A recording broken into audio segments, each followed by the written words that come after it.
isn't gonna work. I'm gonna do really bad today. I'm gonna forget what I have to say. I might as well just give up. Hi, I'm Graham, and I'm going to fail. Sorry, but I'm just trying to be honest. I'm trying to have integrity. Integrity is choosing to be truthful in whatever you say and do. And the truth is, the speech I have to give later today is going to go badly.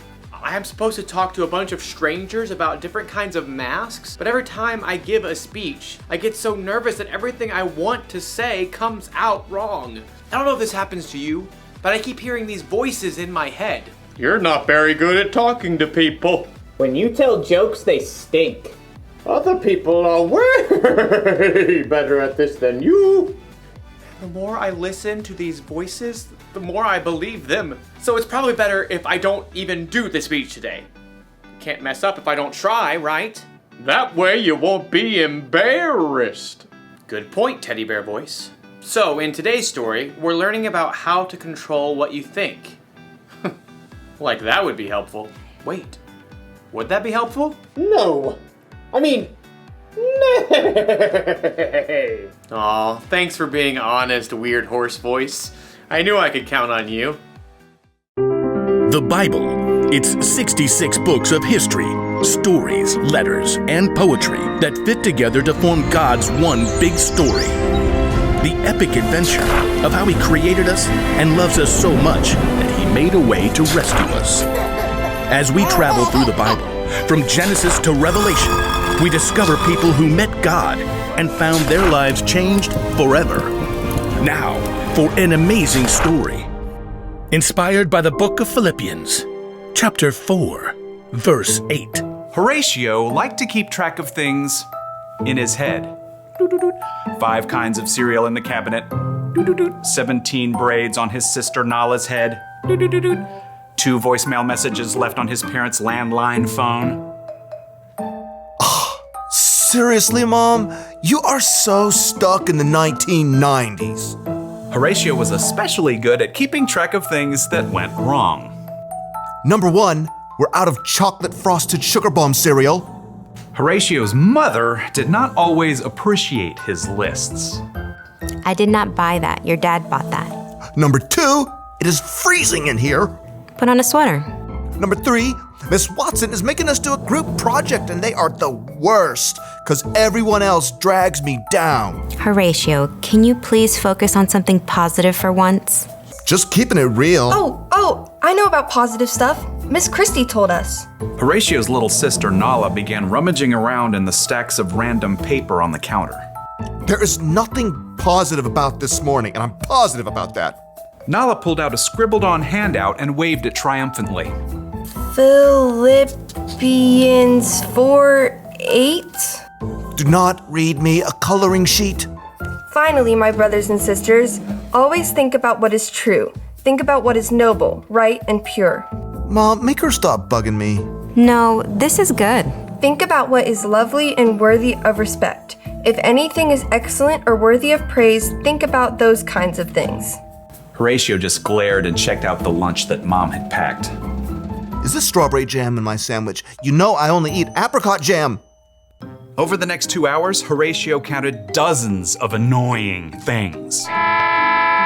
Number 1, this bus stinks like dirty socks stuffed with Cheetos. Number 2, the classroom door needs some WD-40. Number 3, Miss Watson is wearing yellow, and I hate yellow.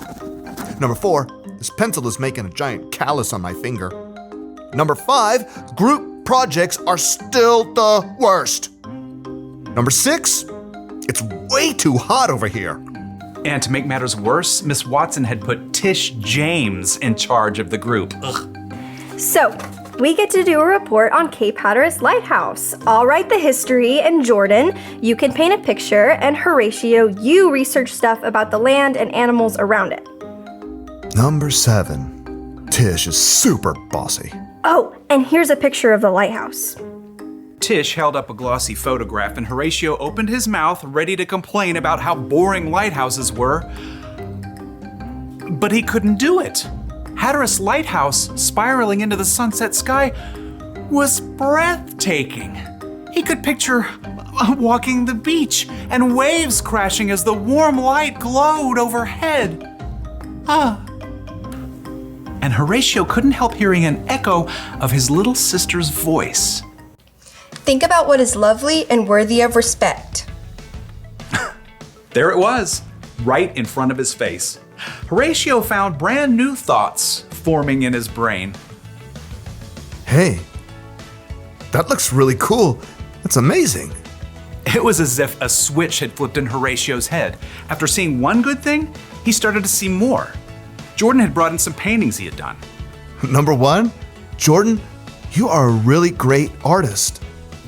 Miss Watson helped Horatio solve some tough fractions by drawing a funny sketch. Number 2, Miss Watson is a super creative teacher. Mom had packed homemade cookies in Horatio's lunch. Number 3, my mom makes the best chocolate chip cookies on the planet. Who wants to share? By the time Horatio got off the school bus, Number 4, Mr. Rob drove us right up to our house because of the rain.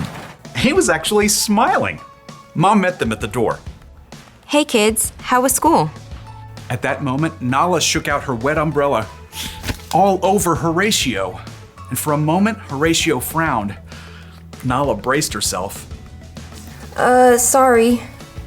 Number 5, I have a closet full of dry clothes upstairs. Nala's eyebrows shot way up. What happened to you? Nothing. I just realized I've got some pretty great things to focus on. So your day went okay? Number 6, it was positively awesome. Horatio beamed and ran upstairs to change his wet shirt. He had a lot of brand new lists to make up in his head.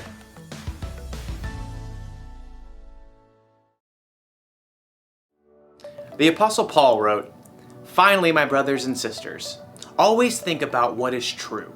Think about what is noble, right, and pure. Think about what is lovely and worthy of respect. If anything is excellent or worthy of praise, think about those kinds of things." You know what that means?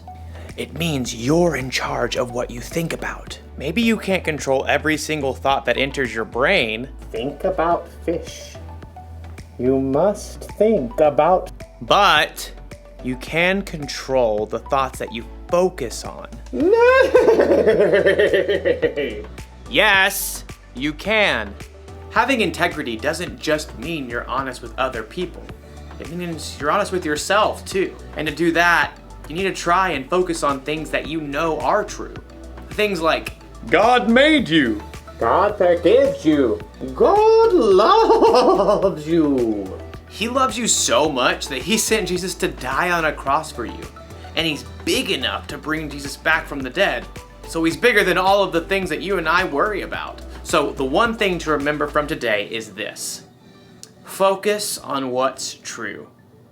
And if you ever feel like you can't control your thoughts, or if the voices inside seem too loud, talk to someone you trust about it. Find someone who will help you stay focused on the truth of God's amazing love for you.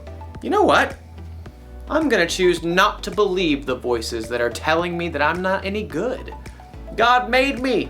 I am good. And then I'm going to try to give the best speech that I can. Bet you didn't see that coming, did you? No. I mean, nope. Yeah, I thought not.